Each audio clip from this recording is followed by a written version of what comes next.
Esta es Uniminuto Radio, HJKU, en Bogotá en los 14:30 AM y en Colombia y el mundo a través de uniminutoradio.com.co. También en Facebook, Twitter e Instagram a través de @Uniminuto Radio. La radio universitaria está aquí.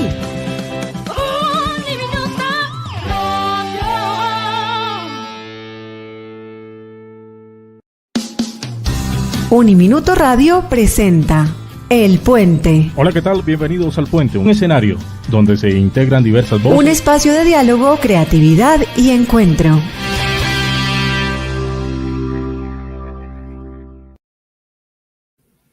Hola a todos de nuevo, qué gusto tenerlos nuevamente en el programa El Puente. Hoy con un tema muy especial y sobre todo con una invitada de lujo, diría yo. Nos acompaña nuevamente Alicia Oros Francia, ella es historiadora del arte. Ya hemos tenido un programa contigo muy especial hace 8 días. Hoy volvemos a estar contigo para saludarte, para darte la bienvenida y para que hablemos de un tema, yo diría que fascinante, como es el de la historia prehispánica o precolombina, especialmente de unos temas muy curiosos que son el dualismo, el por qué o cómo fue que desaparecieron o se definieron algunas culturas prehispánicas y por qué otras continúan hoy, que es la pregunta de hoy. ¿Qué sucedió con las culturas prehispánicas, sobre todo en América, especialmente en Mesoamérica y en los Andes? Sobre el dualismo también hablaremos hoy. Y desmentir un poco esa imagen que nos han vendido ciertos canales de que las culturas prehispánicas se extinguieron porque los ovnis vinieron y se los abdujeron, ¿no? Eso es. Contigo. Bienvenida de nuevo, Alicia. Muchas gracias. Encantada de estar aquí de nuevo. Bueno, cuéntanos cómo va todo, cómo te sientes hoy y, por supuesto, pues que hablemos un poco de este tema de dualismo, de los mayas, de las infraestructuras también de los Andes, de los puentes especialmente. Pues bueno, estoy estupendamente, espero que tú también estés estupendamente después de estos problemas técnicos que hemos tenido, pero al final todo se puede. Bueno, pues nada, el tema de Mesoamérica en España no se suele dar mucho en lo que es cultura general hasta que no te especializas en cosas como historia del arte, arqueología o algo así.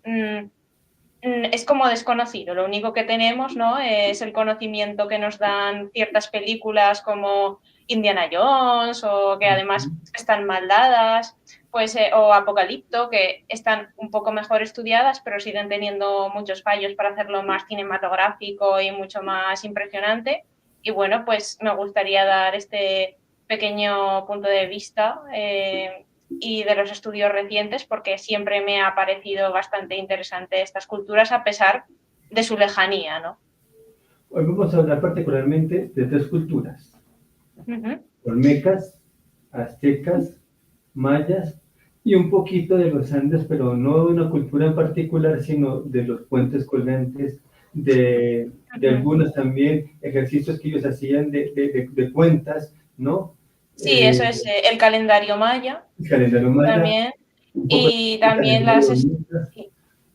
y algunas estructuras de ingeniería, que por eso tenemos a los aztecas, que mejor ellos para ver el tipo de ingeniería que tenían tan espectacular. Sí. ¿Cómo entender el dualismo de estas culturas? Pues si me pones la presentación, además así ya podemos mostrarla visualmente. Bueno, primero de todo, para hilar esto todo un poco y antes de responder al dualismo, quiero poner todo esto sobre tierra firme para también todos aquellos que solo han visto, digamos, estas culturas en el Discovery Channel o en el History Channel, de todo esto que has comentado de ovnis, ¿no? No sé si alguien de aquí, si en el chat o lo están viendo en YouTube en directo, han visto este tipo de programas donde se meten. a cualquier, ya sea, no tiene por qué ser maya o azteca, sino van a las pirámides de Egipto y dicen esto es imposible, no pudieron hacerlo los seres humanos, que es una manía que tenemos todos como de demeritarnos como de civilización, como cómo vamos nosotros a hacer esas cosas, ¿no? Porque somos tontos o algo así por ser humanos. Pues está más que demostrado que la pirámide, ya sea la pirámide egipcia o la pirámide maya, la pirámide azteca, se parecen tanto. ¿Por qué? Porque la pirámide es la forma de construcción más sencilla. Apilar unas cosas encima de otras. Eso es básico y es por donde se empiezan todas las grandes civilizaciones para hacer sus monumentos, sus sitios de culto, etcétera. Entonces, ¿cómo lo hacían, por ejemplo, los mayas y los aztecas o los olmecas? Pues cogían un montón de troncos, los ataban con cuerdas y se iban a buscar donde fuera la cantera la piedra que querían y se la traían arrastrándolo con, que podían ser varios hombres, pero normalmente eran con animales, que es quien hacía la fuerza bruta, en plan los burros, los bueyes, las llamas, en el caso de los incas, y los traían hasta el sitio. Por eso no lo hicieron los ovnis, lo hicimos nosotros mismos poco a poco y con mucho empeño. Así es. Exactamente. Otro tema relacionado con esto y que ahora vamos a empezar a ver, lo del dualismo, se ve desde las pinturas rupestres, que ya terminando de desmentir lo anterior de los ovnis, vamos a hablar también de las pinturas rupestres cuando dicen que aparecen señores raros y altos, ¿no? Como los señores grises, que suelen... Tú igual también, Jorge, has oído hablar de ellos, de que, ¡guau! Esta pintura es tan alargada y es tan cabezona que eso tiene que ser un alien. Si ustedes vieron en la diapositiva anterior aparecía un señor, ¿no? Todos Sí, sabemos quién es él, sí. ¿no? Él es de origen griego y se ha inventado esto de los alienígenas ancestrales, ¿no? Que vinieron y que hicieron un ejercicio aquí de mezcla con las civilizaciones antiguas, ¿no? Y esa es su teoría.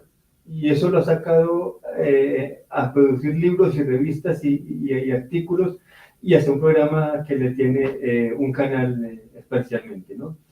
Pero lo que tú dices es cierto. No es una invención o una creación extraterrestre, alienígena, fuera de este mundo, sino que hemos sido nosotros, los seres humanos, quienes hemos podido desarrollar este tipo de tecnologías para hacerlo. Que nos cueste, sí. Eso es. Hay gente que ha dicho, es que ni siquiera cabe el filo de una navaja de afeitar por medio de los ladrillos de las pirámides. Bueno, es tecnología, ¿cómo sería preciso el corte que ni siquiera eso se puede hacer, ¿no? Eso es. Pero no es que sea con láser ni con alienígena. Es más, te diré, hay láseres de hoy en día que como cortes un poco mal ya las has jodido porque ya no cabe. Mucha tecnología y todo lo que quieras, pero al final a veces tanta precisión acaba fallando. Es lo que pasa ahora con algunas construcciones que no se hacen para durar, sino que se hacen con una obsolescencia programada para que tengas que volver a hacerlo y volver a gastar. Porque ahora las pirámides mayas y aztecas han llegado hasta nosotros a pesar de todo su uso y de tanto tiempo, porque antes sí que se hacían para durar, porque no te gastabas media vida construyendo algo para que luego se cayera. Pues se le ponía más empeño, es por eso que ha durado, no es porque sea una tecnología de otro mundo. Eso es. Eso es así, de acuerdo. Sí, dime. Y por la importancia que tenía el lugar, ¿no? Eran tumbas, eran lugares de culto, entonces también tenían que perdurar, ¿no? Antes, por ejemplo, en el caso de las pirámides mayas, dependiendo luego cómo fueran las instancias, podían ser o simplemente el lugar de culto de rituales donde luego también se llevaría a cabo sacrificios, que sí, eso sí que es verdad, que no tenía demasiada manipulación dentro más que lo que hiciera el chamán, pero no se hacía vida. Pero lugares como los observatorios de los mayas, donde sí que tenía mucho uso porque se utilizaba todos los días, eso aún ha perdurado aún más entero, con los jeroglíficos dentro intactos, algunos con pinturas murales muy, muy llamativas todavía. ¿Por qué? Porque se hacía con uso para perdurar y nos ha llegado mucho mejor que algunas pirámides que por dentro están desastrosas. Y bueno, y algunas igual las vemos muy enteras, pero porque se han llevado a cabo técnicas de restauración. Así es. Aquí tienes tú unas imágenes muy interesantes de dos lugares distantes geográficamente, atravesados por el Atlántico, como es Altamira en España, sí, y Chiribiquete aquí en Colombia. Eso es. ¿No?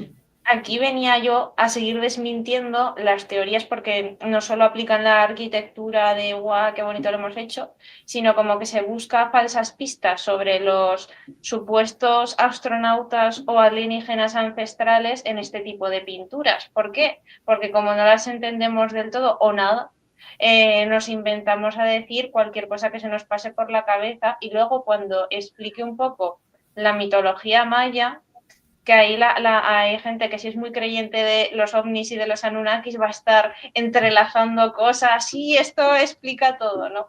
Pues pasa lo mismo con las pinturas rupestres. ¿Por qué? Porque vamos a comparar ahora mismo dos tipos de figuras. Aquí arriba vemos los bueyes de Altamira. Aquí también quiero hacer un hincapié en cómo se descubrieron las dos cuevas, que fueron de unas dos formas muy diferentes, y las dos tuvieron polémica de cómo se descubrieron. Vamos primero, para cerrar el tema de los ovnis y los alienígenas ancestrales, con las formas. Esto de aquí son bueyes, ¿vale? Lo que se supone en Altamira, lo que estamos viendo es que son o escenas de caza para enseñar a otros a cómo cazar. En plan, se teoriza últimamente, los últimos estudios, que son escenas que ya han vivido cazadores, que ya han ido a cazar, y les están poniendo como un ejercicio práctico a los jóvenes que van a aprender a cazar, de si tienes aquí 3 bueyes, o 3 bisontes, y aquí hay 3 personas a cada lado, ¿cómo deberíamos actuar para cazarlos? Porque solo hay que cazar uno, no hay que cazarlos todos. ¿Cómo actúa la manada? ¿Cómo corren? Lo que te puede pasar. Por eso hay bueyes que salen embistiendo a otros humanos, etcétera. Es decir, que más que ser la representación de lo que ellos vivieran como un acto artístico, es más bien un acto práctico de cómo poner situaciones. O sea que tú estás sugiriendo que Altamira era un salón de clase. Era un poco de todo. No, clase, y estamos ante un tablero donde un poco es la idea, por lo que te entiendo. Podría ser, eso es una de las teorías. También tú, cuando tienes un área tan vasta para poder pintar y representar cosas, además de ser el sitio donde vives, viene muy bien para muchas cosas. Imagínate, si tienes una pizarra Vileda en casa, la apuntas para hacer tareas. De vez en cuando te aburres y haces un dibujito sin más. Otras veces es una lista de lo que te hace falta para ir a la compra. Otras veces, pues aquí también puede ser un uso, es un multiuso, es una pared multiusos, es para dar clase, para ser también el sitio del arte. Las manos que quedan en Altamira de cómo se dibujaban, puede ser que sea como lo que nosotros utilizamos para medir la cabeza a los niños en casa, con el lápiz en la pared, que sea también de cómo va creciendo el niño de la mano pequeña a la mano grande. Y hay muchísimas, porque también antes los niños se morirían, o sea, habría mucha más mortalidad antes que ahora. Entonces hay muchísimas manos, no porque haya muchísimos niños, sino también porque eran muchos niños que se iban muriendo y pocos los que iban creciendo. Es más, hay como un porcentaje mayor de manos bastante más infantiles que adultas, porque no todos llegaban a la edad adulta, pero eso es una teoría también, porque como no había nada escrito, no podemos saber tampoco mucho. Entonces, si vemos esto de aquí de Altamira, también lo podemos, que es una forma mucho más realista dentro de lo que cabe en el estilo de dibujo. Vamos a ver lo de abajo de Chiribite. Chiribite, donde podéis ver aquí estos son leopardos, o jaguares, que son jaguares, que es lo que más vive allí en los sitios de selva. ya no son tan realistas, sino son un estilo mucho más geométrico y lineal que se verá luego y bueno, y veréis en cuanto pasillo las diapositivas, como ese estilo geométrico se mantiene en todas las culturas mesoamericanas, porque es un estilo que extrañamente se ha integrado en todas esas culturas y han dicho, pues así sea. Y cada uno se ha enriquecido mucho más, se ha hecho mucho más estilizado, con mucho más detalle, pero el estilo geométrico es el que es. ¿Por qué? Porque se entiende en toda la cultura mesoamericana y en todo el entendimiento que se tiene del cosmos que lo que hay que recalcar es el simbolismo y el significado, no lo que se ve, porque lo que se ve es solo pasajero. Luego cuando te mueras va a ser otro mundo, entonces no tiene tanta importancia. Y luego, en el tema este de los señores ancestrales, en la última imagen que tenéis aquí, no sé si podréis discernir qué será. ¿Es un hombre? ¿Es un avión? ¿Es un ovni? No, es un chamán. Seguramente este señor de aquí es un señor que está bailando, arriba está la cabeza, los brazos están hacia arriba y abajo caen las piernas, las cuales no están sobre el suelo, sino parece que está saltando. Incluso hay una especie de motivación en hacer las rodillas para recalcar que está saltando y está en movimiento. Y lo que tiene alrededor son pieles que se ponen y se pondrían los chamanes para hacer cuando entran en éxtasis después de tomar drogas, para entrar en trance, etcétera, y bailan, que puede ser para bailar, para enterrar a un ser querido o alguien importante de la tribu, para dar fuerza en la batalla antes de ir a pelear o para bailar ante que han ganado esa batalla. Y luego por dentro hay unos monos porque van a 4 patas y tienen colita de monos. Esto viene, que luego veremos que la entidad del mono tiene como una especie de representación muy cercana con los humanos, pero como a un nivel inferior, no como dioses, sino como unos seres que están detrás de nosotros, pero tampoco dicen que los monos sean nuestros descendientes de una manera, en plan, no sabían que existía el Homo sapiens, el Homo erectus, como ahora lo tenemos determinado ni nada de eso, pero ellos en su fuero interno, como cultura, en los olmecas, en los mayas y en los aztecas, vamos a ver que en las mitologías existía una correlación con el mono muy directa, que luego aquí ya lo tenemos de una manera mucho más científica, pero ellos lo tenían ya de una manera incluso espiritual. Y no son aliens, ¿veis? Es un chamán. Esto de aquí es un chamán, chicos, que está estudiado. Muy bien. Y luego perdón, sí. Sí, no, lo que tú dices es cierto, ¿no? Esas interpretaciones que se dan a veces son confusas, ¿no? Desafortunadamente no hay escritura, o muy poca, o un tipo de escritura que hasta ahorita se está descifrando qué es, como la de los olmecas, y después tenemos ya con los mayas, pues el famoso Popol Vuh, ¿no? Que es una forma un poco más clara de escritura que se ha podido traducir ya al castellano o al español, pero muy tarde. Y con una interpretación también de otra cultura, ¿no? Eso es. Además, sí, dime. Entonces eso pues genera un poco de distorsión del mensaje real, ¿no? Todos sabemos que traductor, en algunos, esa palabra que viene del latín, quiere decir también traicionero, ¿no? El traductor es un poco un traicionero, ¿no? Porque a veces hay palabras que no la tenemos en nuestro idioma, que toca adaptarlas al idioma del traductor o de quien está haciendo la interpretación, y bueno, eso genera también dificultades. Esto todo hay que cogerlo con pinzas. Además, lo que quería comentar era cómo se descubrieron las dos cuevas, que las dos tuvieron bastante polémica. La primera de Altamira fue descubierta en 1875 por un señor que se pensaba que era un pastor, pero que no era un pastor. Sí que tenía pastoreo de ovejas, pero era un historiador que se dedicaba a ir a sitios, o sea, él se había especializado en arte antiguo, iba a París, iba por Europa, por todo lo que se podía ir a las convenciones que se estaban comenzando a hacer, las expos mundiales, etcétera, para saber los nuevos descubrimientos históricos que se hacían, porque ya era en la época de, uy, ¿qué es esto? ¿Será un dragón? No, y empezaron ya los estudios de los huesos de dinosaurio, las primeras teorías darwinistas que causaban tanta polémica con la Iglesia, etcétera, etcétera.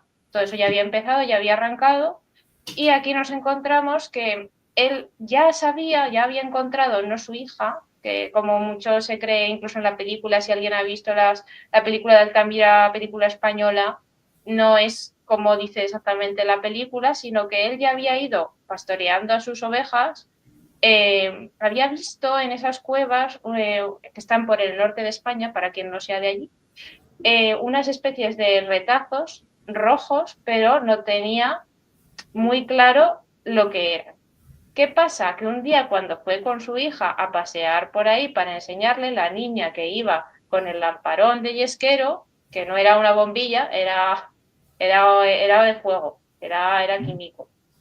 Iba por ahí y ella, que era bastante más bajita, tenía una posición hacia el suelo diferente a la de su padre. Entonces, si alzaba la cabeza, le podía ver todos los dibujos y las formas y le dijo, papá, bueyes. Y entonces el padre miró hacia arriba y al principio, con su posición más alta, la perspectiva le dejaba ver como rayones o manchurrones rojos, pero entonces se agachó al nivel de su hija y con ayuda de la lámpara pudo ver las formas de los bisontes y dijo, onda, estos sí que son dibujos. Entonces, es un descubrimiento bastante entrañable, aunque luego el pobre tuvo muchísimos problemas, la Iglesia le tachó de hereje, le dijeron, porque bueno, ya de por sí no querían creer en nada de esto darwinista, pues imagínate, encima había más pruebas, no gustaba, ¿no? También tuvo problemas con propios académicos de la época porque decían que algo tan bueno, de una calidad tan buena, que lo había hecho él, o lo habían hecho a lo largo de los años gente que había escapado de guerras y tal, y por divertirse lo había pintado. Pero claro, y encima había un cierto desprecio por España porque ya había caído Filipinas, el último imperio que tenían en todos sitios, entonces se había quedado en nada, en nada, en nada. Y claro, y encima él vivió toda su vida sin que se le reconociera, porque cuando ya iba a París en esos viajes que hacía, etcétera, veía que si estas cosas se descubrían en Francia, ahí sí que les daban la razón a esos científicos porque se les tenía en mucha gran estima, pero en España no, como éramos unos pordioseros, como quien dice, pues aquí no, aquí todo mentira y no podía ser eso. Y luego, en las pinturas de Chiribiquete,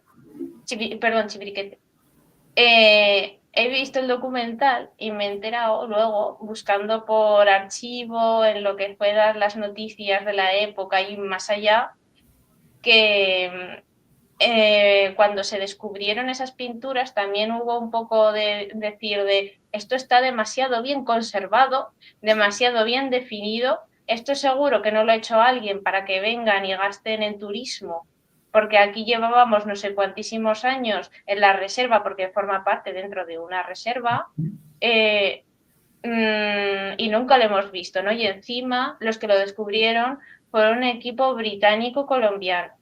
Y también se hizo mucho fuego, mucha bronca por el sentido de ¿qué pasa? Que ahora se lo van a llevar los británicos, porque ya sabemos que los británicos sí lo llevan todo. Aquí en España se han llevado también muchas cosas en la guerra civil, perdón, en la guerra de independencia. Y bueno, y hubo mucha polémica, pero veo que últimamente sí que se había callado bastante y estaba bastante constituido como que era de verdad unas pinturas con sus consecuentes pruebas de carbono 14, etcétera, etcétera, y era un sitio completamente ya colombiano, etcétera. Así es. Bueno, pero bueno. Vamos a hablar un poco también de la cultura olmeca, porque ellos también tienen una particularidad, ¿no? Que son sus cabezas. Es una de las cosas que más los identifica. Aquí tenemos un mapa que nos da un poco la ubicación de olmecas, mayas y aztecas. Ustedes lo pueden ver allí en pantalla. Cuéntanos un poco de ellos, de los olmecas. ¿Qué pasaba con ellos? ¿Cómo hacían sus Sí. obras? Que aquí las tenemos también en pantalla. Pues veamos, los olmecas es una de las culturas más antiguas que hay en toda Mesoamérica y de las que más se tiene en registro, y además hasta el siglo XIX no se sabía de su existencia realmente, son bastante nuevos, por así decirlo. Comenzaron a florecer en el año 2000 a.C.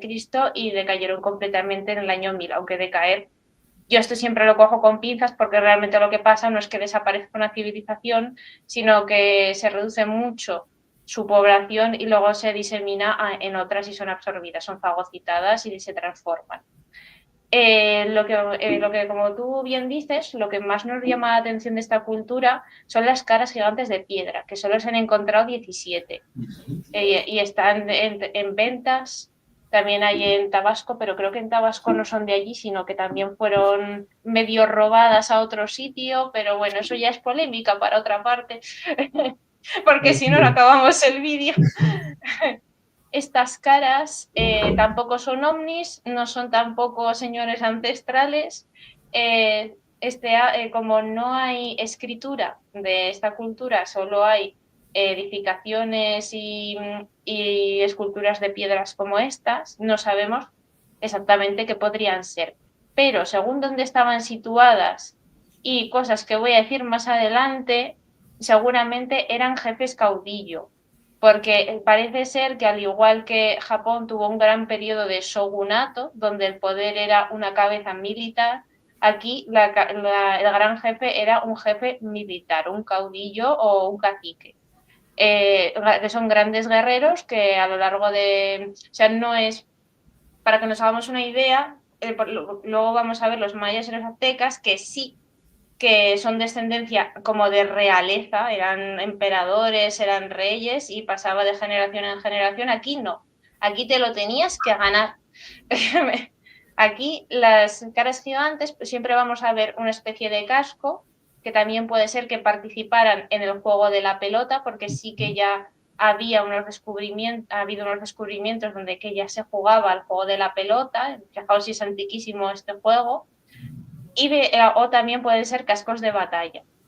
Los rasgos, siempre vamos a ver rasgos muy condicionados de ojo rasgado, nariz chata, bastante grande, y labios gruesos. Según la persona, según la cabeza, digamos, van a ir cambiando, y además sabemos que ha habido, o probablemente haya habido algún golpe de estado dentro de en algún momento de esta civilización, porque se han encontrado con rayos X y otras pruebas que antes había una cara, antes que esa. O bien lo reutilizaban, cosa que sería un poco extraña, porque sería como decir este señor no ha existido, vamos a olvidarlo.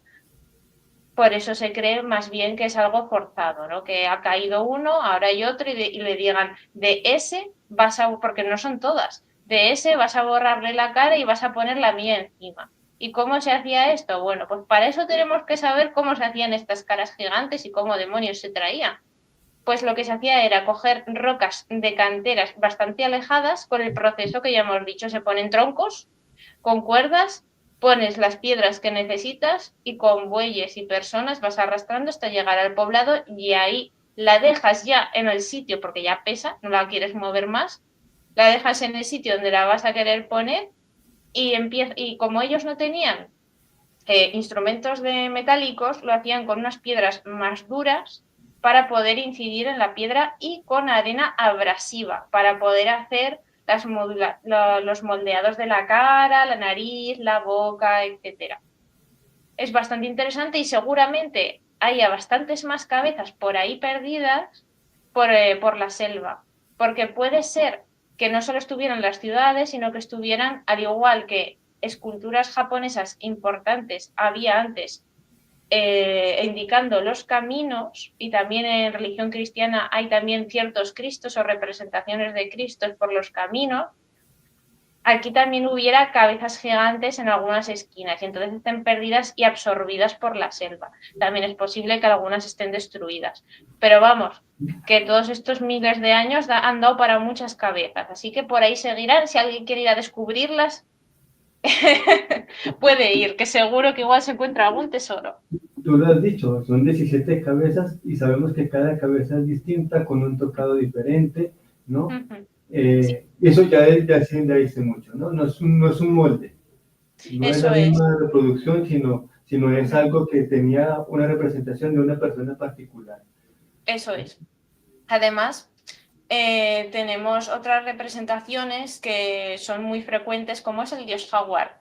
Y aquí ya empezamos a ver una mitología que se va a ir distribuyendo entre todas las culturas mesoamericanas. El dios jaguar o el hombre jaguar viene se cree, porque recordemos que aquí no hay nada escrito. Y como no hay nada escrito, hay que leer el mito y la historia a través de las representaciones de las esculturas, que eso sí que hay un montón de esculturas olmecas del señor jaguar.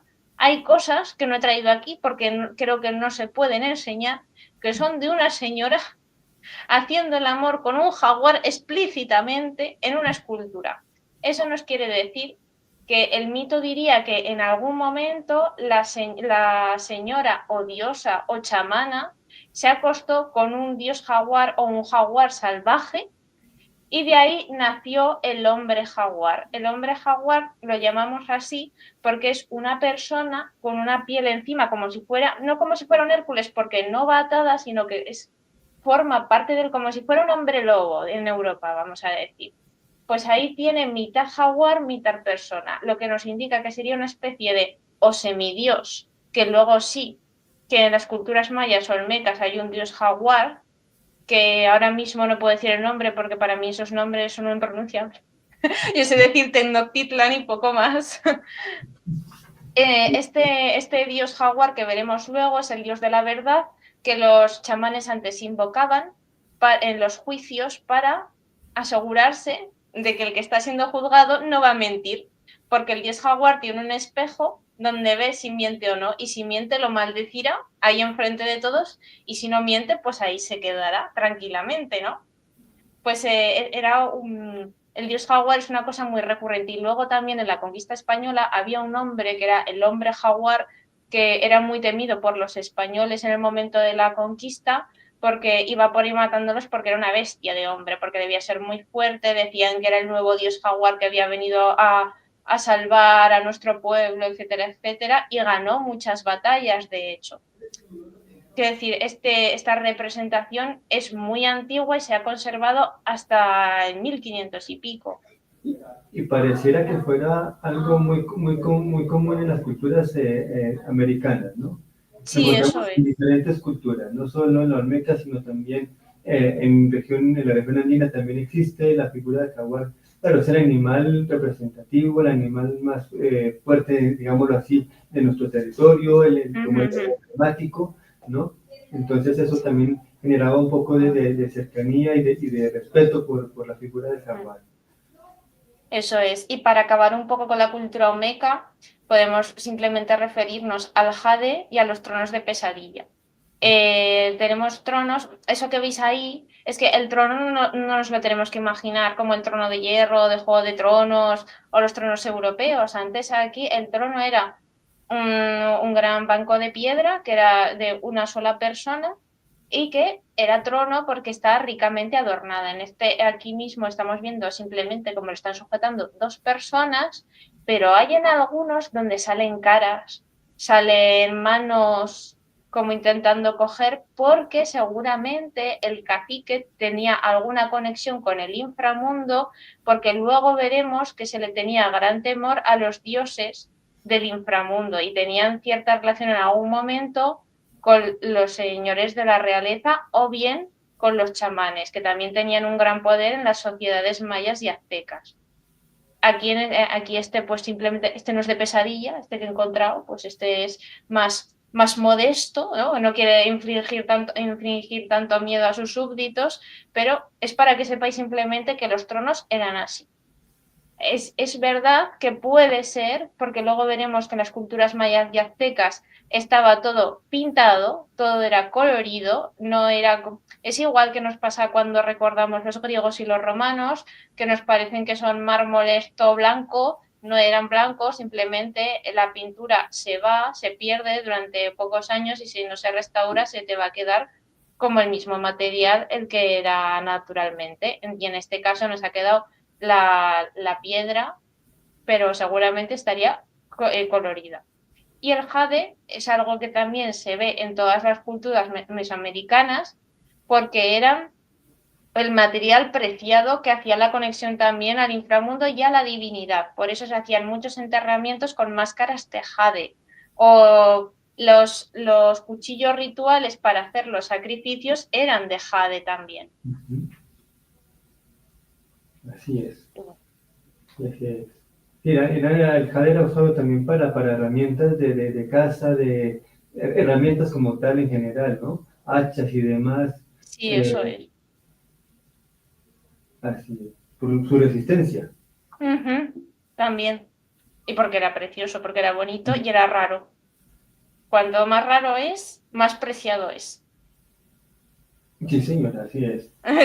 Vamos ahora a hablar de los mayas.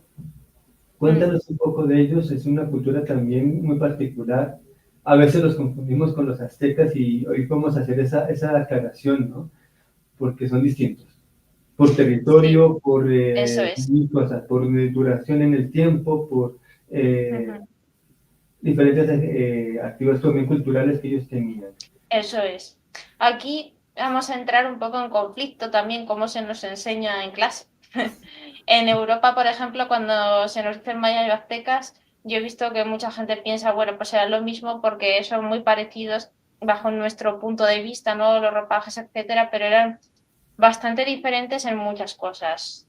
Aquí vamos a hacerlo muy, muy, muy resumido, pero yo animo a mucha gente que lea, que mire documentales, lo que sea, porque es que son dos culturas tan distintas, pero que merece tanto la pena estudiar, porque son es como si fueran los griegos y los romanos, no tienen nada que ver uno con el otro. Uno copia al otro en mayor medida, pero eran bastante diferentes.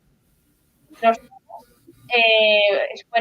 estuvieron justo 500 años después de que desaparecieran los mecas, aparecieron los mayas, que vamos a ver que tienen varias cosas bastante parecidas a los mecas. Recordemos que no es que se desaparezcan, sino es que se mimetizan. Aparecieron alrededor del 1500 y tuvieron 3 periodos. Y el periodo del que más vamos a hablar será del clásico, que es como el boom que pegaron los mayas como cultura, conciencia, hay la creación del calendario maya y el tardío, que vamos a explicar por qué desaparecen y no fueron los ovnis, de nuevo, no fueron ellas, fueron muchas cosas que son muchísimo más interesantes que los ovnis, lo puedo asegurar. De acuerdo, así es. Algunas cosas que tenemos que decir de la cultura maya es que tenían lengua escrita, que eran estilos jeroglíficos, ¿vale? Si alguien quiere pensar un poco en el jeroglífico egipcio, pero este era más complejo porque además dentro del jeroglífico había diagramas fonéticos, es decir, que al igual que en chino hay tonos y hay acentos. Y ahora mismo, os voy a decir uno de ejemplo, por ejemplo es el jaguar, que quiere decir Balam. ¿Por qué se dice Balam y no Balam o Balam? Porque aquí este jaguar tiene varios puntos. Tiene 3 puntos aquí y otros 1, 2, 3, 4 puntos aquí. Todos estos puntos indican dónde va a estar el acento, por ejemplo. Al no tener nada más alrededor del jaguar, quiere decir simplemente lo que es un jaguar. Entonces diremos Balam. Si veis alguna vez también la película de Apocalipto, de Mel Gibson, hay un momento donde una niña pronuncia muy bien esta lengua porque la habrán enseñado o no sé si está doblada, eso lo ignoro. Pero hace una profecía delante de todos los aztecas guerrilleros y esta habla en maya, una profecía donde habla del señor jaguar. y Balaam está muy bien, por ejemplo, hablado ya, ahí se ve donde ha habido un estudio para esto, ¿no? Hay que decir que Maya no era un imperio, era un conjunto de ciudades, pero que tenían conexiones comerciales, religiosas y monárquicas entre sí muy fuertes, que sería ahora mismo como la Unión Europea, vamos a decirlo así, en un periodo muy prototípico, pero que estaban de vez en cuando en guerrillas porque, al igual que pasaba aquí en el siglo XV en Europa, los tratados matrimoniales que se hacían no duraban mucho y terminaban partiéndose la cabeza unos a otros. Realizaban mucho el cultivo del maíz.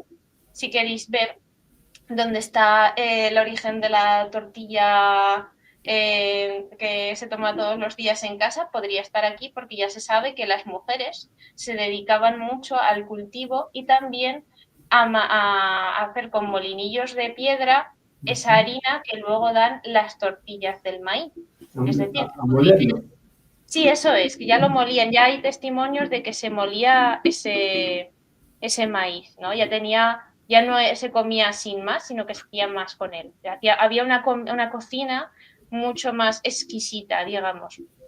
También tenían lo del comercio muy activo, pues era también comerciar con rarezas, esto que he dicho. Por ejemplo, las conchas del Pacífico, de los pueblos que vivían en el Pacífico, eran muy raras en el centro o en el otro lado, en el Atlántico. Por ello, era un comercio que ya utilizaban estos puentes colgantes simplemente para llegar de un lado a otro para comerciar con estas exquisiteces.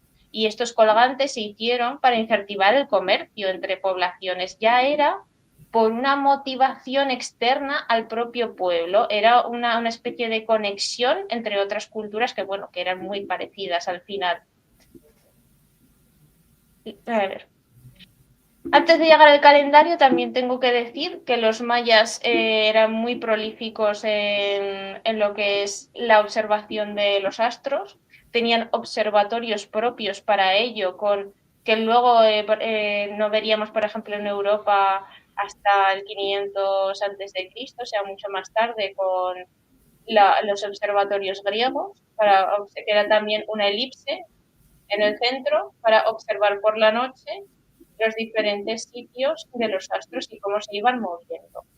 Tenían también un gran desarrollo de las matemáticas y esta cosita que veis aquí, que he dejado aquí en la imagen, me parece una semilla, eso es el cero. Y el cero no se creó, los árabes no lo crearon hasta el siglo VIII. Quiero decir, el cero en números romanos no existe, por ejemplo.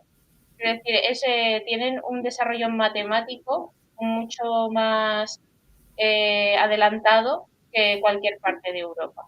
Por lo menos que nosotros sepamos. Igual aparece un descubrimiento mañana y me callan la boca, pero de momento este es el más reciente. Hasta el momento no se han contado otro hallazgo que desmienta lo que acabas de decir.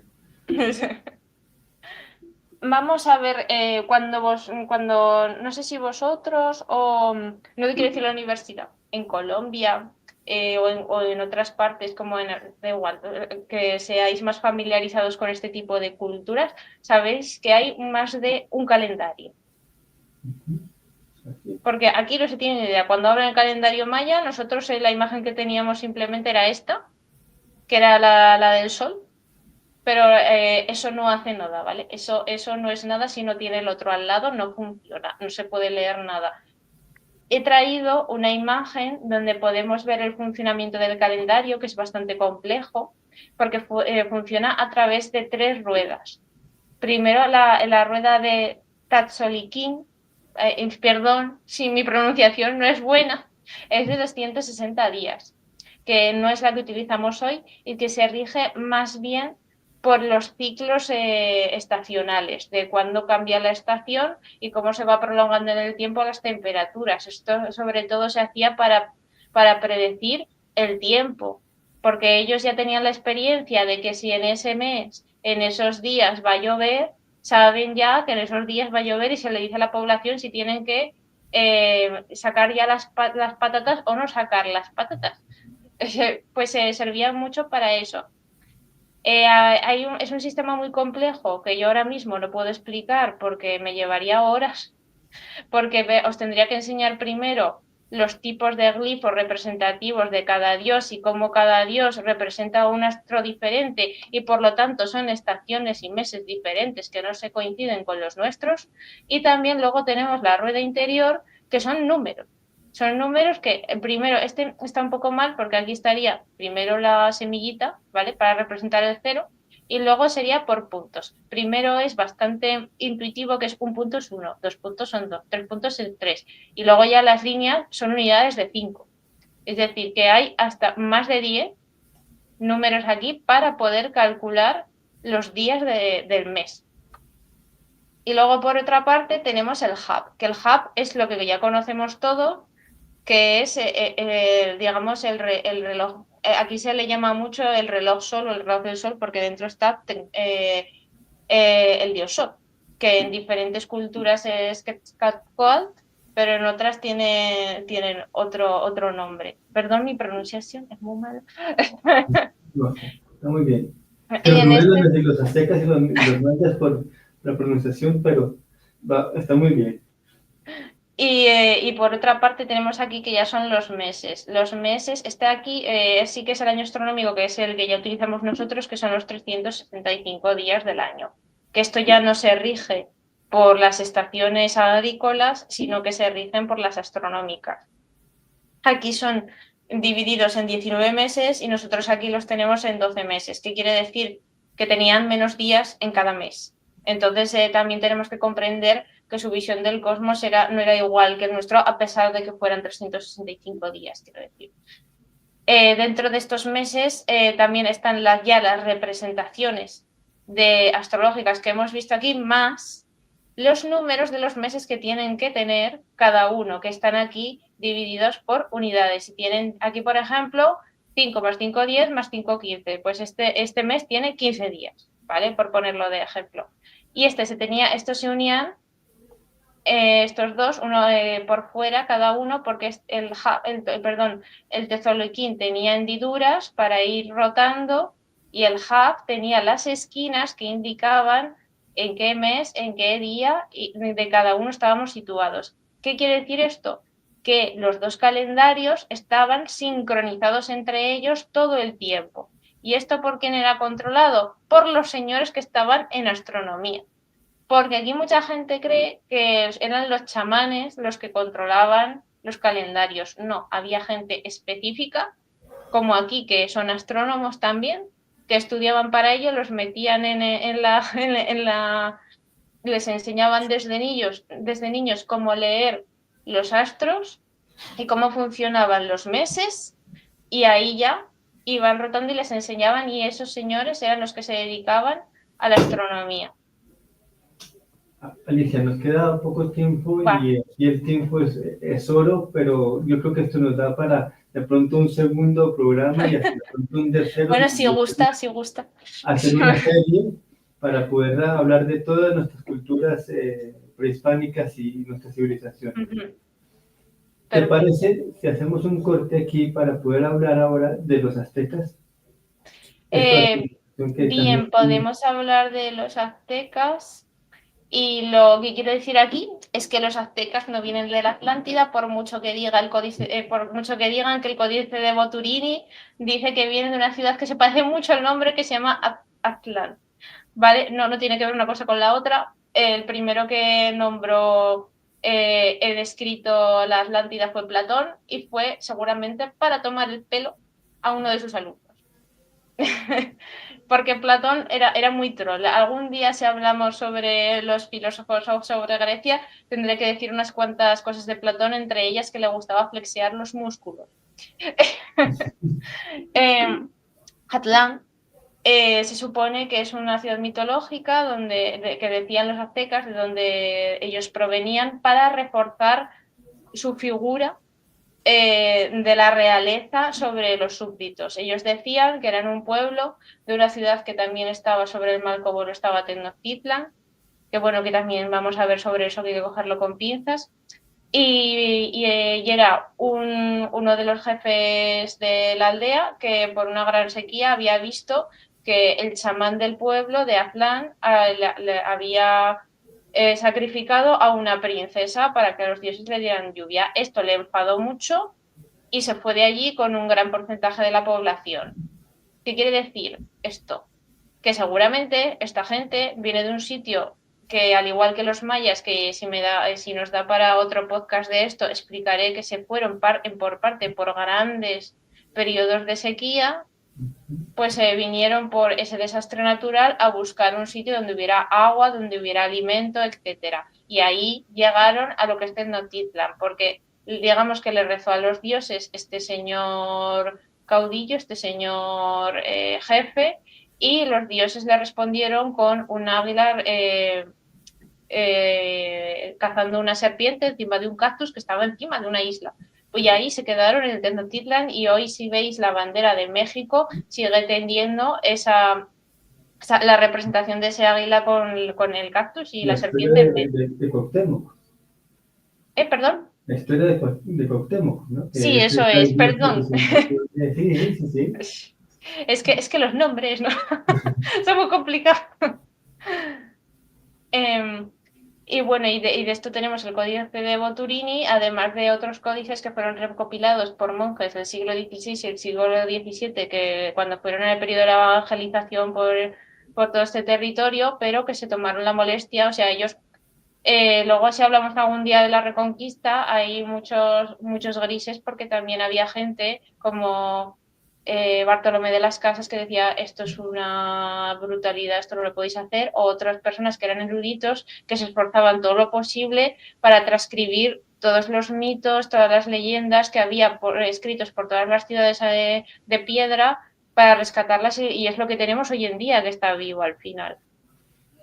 Tenochtitlan, la que voy a hablar ahora, que veis este dibujo de aquí, que es una primera representación de los primeros esto ya es un español que vino, un cartógrafo, y es de las primeras representaciones que hizo para intentar poder describirla, porque eran cosas que los españoles no habían visto antes, porque no tiene nada que ver con Venecia.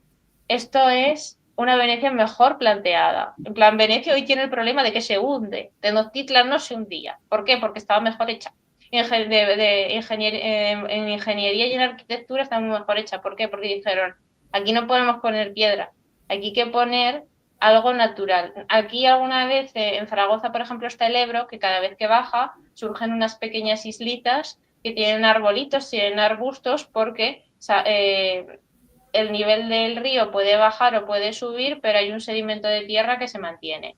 Pues aquí pasaba parecido. Entonces dijeron, pues vamos a hacer más sedimentos de tierra naturales. Y lo hacían con una sobreestructura primero de madera, porque no tiene mucha profundidad, y de ahí ya ponían niveles de mimbre con tierra, arena y césped bien aglomerado para hacer tierra de cultivo. Estos se llaman los jardines flotantes. Estaban conectados entre sí por pasarelas de madera, y todo se renovaba bastante bien cada año, es decir, había un cuidado intenso. Que al hacer esto tan natural hace también que se mimetice con el entorno, y al mimetizarse y ser parte de ello de una manera orgánica hace que no se hunda. Hoy en día el lago Texcoco, que es donde estaba el centro de esta ciudad en Tenochtitlan, que es donde está ahora Guadalupe, la iglesia de Guadalupe, tenía antes problemas porque a alguien se le ocurrió que poner piedra ahí era una buena idea, cuando nuestros antepasados habían dicho que eso no era buena idea, y ves que la iglesia está así. Cuando tú entras por Guadalupe, está así inclinada. ¿Por qué? Porque el sedimento de tierra no es tierra, es agua.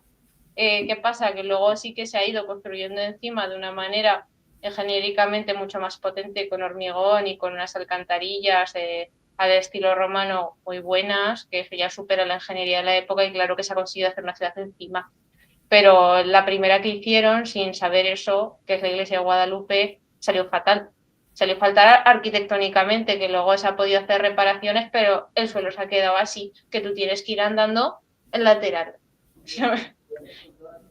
Y bueno, y simplemente decir que sí que había un pequeña estructura, bueno, pequeña para la época, estructura de piedra donde se hacía en el sitio de los rituales sagrados, que es donde se hace algunas, donde se ven en algunas películas que tiran las cabezas para que rueden hacia abajo, porque también era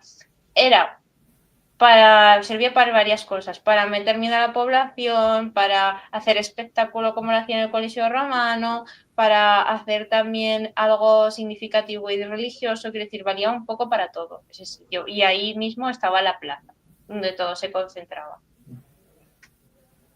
Y para acabar, porque ya vemos que vamos a acabar dentro de nada, unas curiosidades aztecas que yo veo que a mucha gente le choca, que una es la higiene.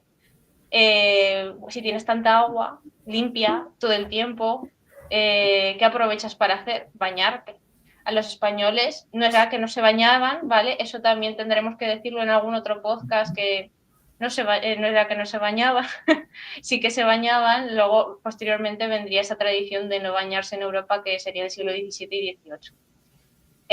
Aquí se bañaban 4 veces al día y los españoles se sorprendían porque ellos se lavaban como ahora nosotros, una vez al día. ¿Para qué más, no? Y ahí pues la gente lo tenía como un sentido de purificación, como se tiene en el Islam en algunas situaciones, y también porque ellos pensaban que cualquier cosa que hacían en el sudor les ensuciaba y para no enfermarse había que bañarse mucho. Y si no, pues eras un pobre que no, que no se bañaba. Luego también en el tema del cacao lo tenían como algo divino y que solo podían acceder a él, que se lo tomaban fumando, no comiéndolo. Eso de comerlo lo hicimos aquí en Europa y dijimos, anda, que se come con azúcar y está bueno. Pues allí se fumaba como se fumaba en China el opio o como se fumaba en el norte de América otras hierbas. Y ahí solo podía fumarlo la realeza y los chamanes, porque era una manera también como que te acercaba a los dioses de alguna manera.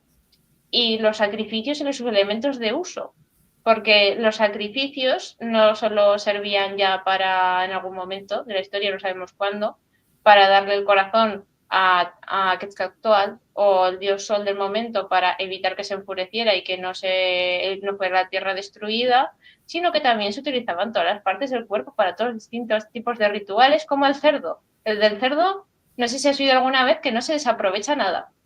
Pues de los sacrificios humanos tampoco. La res también, que no se desaprovecha nada, ¿no? Eso es.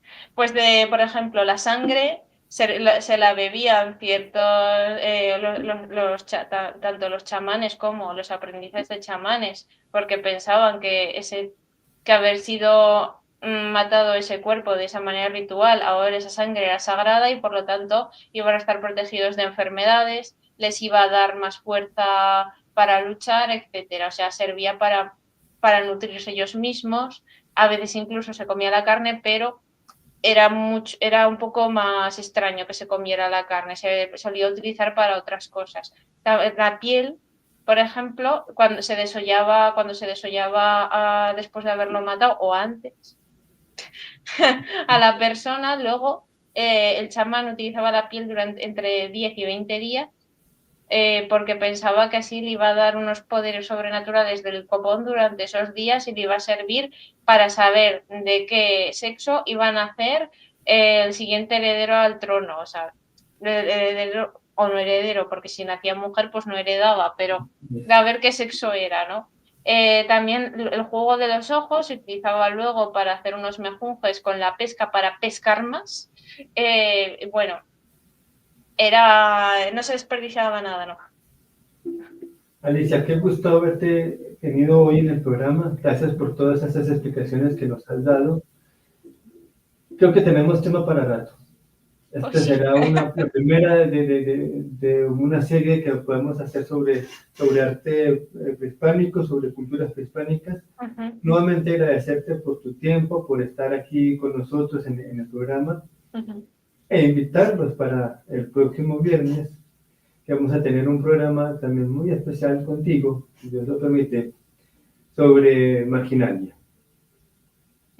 Vamos a hablar un poco de esas márgenes, de los mapas, de los cuadros, de que aparecen allí esos dibujos, o esa iconografía a los márgenes.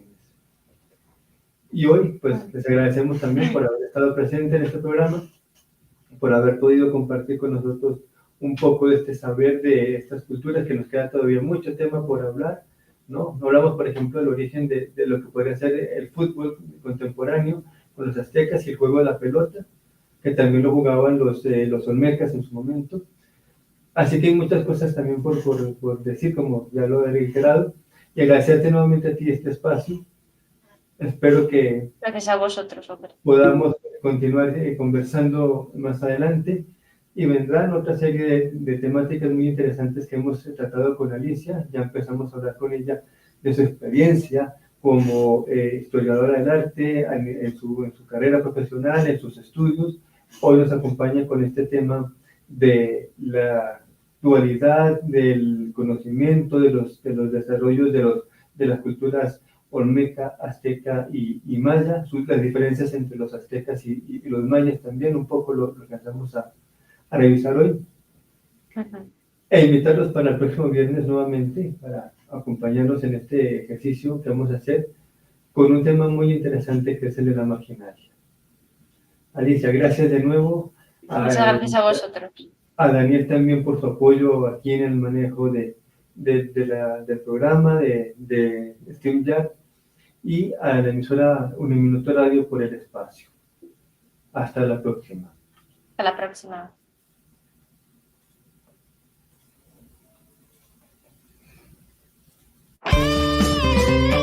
Esta es Uniminuto Radio, HJKU, en Bogotá en los 14:30 AM y en Colombia y el mundo a través de uniminutoradio.com.co. También en Facebook, Twitter e Instagram a través de @Uniminuto Radio. La radio universitaria está